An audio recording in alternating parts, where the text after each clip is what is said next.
हमीरपुर जनपद में राठ विधानसभा सुरक्षित सीट से बहुजन समाज पार्टी के प्रत्याशी प्रसन्न भूषण ने आज अपने सैकड़ों समर्थकों के साथ स्वामी ब्रह्मानंद की समाधि पर जाकर उन्हें श्रद्धांजलि अर्पित करते हुए अपने चुनाव प्रचार को तेज किया। इस दौरान उन्होंने कहा कि भारतीय जनता पार्टी व समाजवादी पार्टी की सिर्फ हवा ही है, जो कि इस बार के विधानसभा चुनाव में फेल हो जाएगी तथा इस बार सरकार सिर्फ बहुजन समाज पार्टी ही बनाएगी।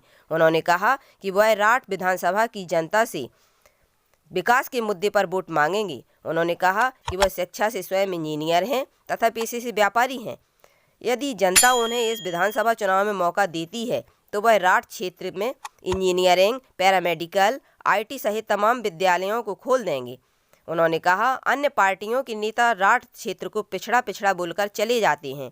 यदि उन्हें इस विधानसभा चुनाव में जनता के द्वारा मौका दिया जाता है तो वह राठ क्षेत्र के पिछड़ेपन को समाप्त कर उसे अगड़े की श्रेणी में लाकर खड़ा कर देंगे। इस दौरान उनके साथ मेहर लोधी, दिनेश प्रताप, ग्राम प्रधान बरेल व रानू ठेकेदार के अलावा अन्य सैकड़ों लोग मौजूद रहे। प्रसन्न भूषण की दावेदारी मजबूत मानी जा रही है। सशक्त अगर देखा जाए, आप जमीनी स्तर पर देखा जाए, हमारा कार्यकर्ता जमीनी स्तर पर काम कर रहा है।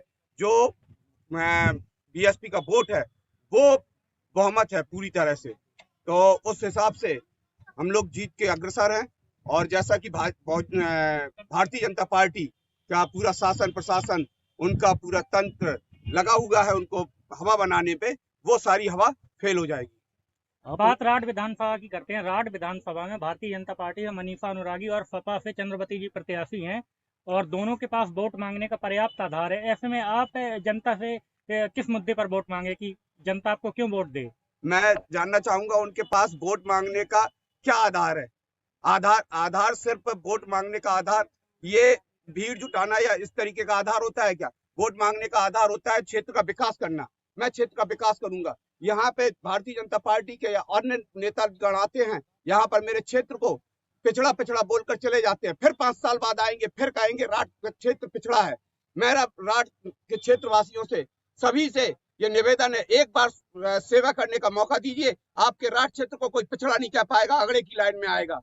क्योंकि मैं शिक्षा से इंजीनियर और पेशे से व्यापारी हूँ, तो मैं यहाँ पर शिक्षा का विकास करूंगा और व्यापार का विकास करूंगा। शिक्षा में अगर मेरे स्वामी जी ने जैसे यहाँ पे नींव डाली है शिक्षा की, वैसे ही मैं इसको आगे बढ़ाने का प्रयास करूंगा। 10 विद्यालय खोलूंगा जिसमें इंजीनियरिंग कॉलेज है, पैरामेडिकल कॉलेज है, नर्सिंग का कॉलेज है और सीटीआई है। जो आईटीआई बच्चे हमारे बेरोजगार घूमते हैं उनके लिए सीटीआई होगा, जिससे रोजगार मिलेगा। अगर इंजीनियरिंग कॉलेज खुलता है तो यहाँ पर मेरे युवा यहीं पर पढ़ेंगे और यहीं पर रोजगार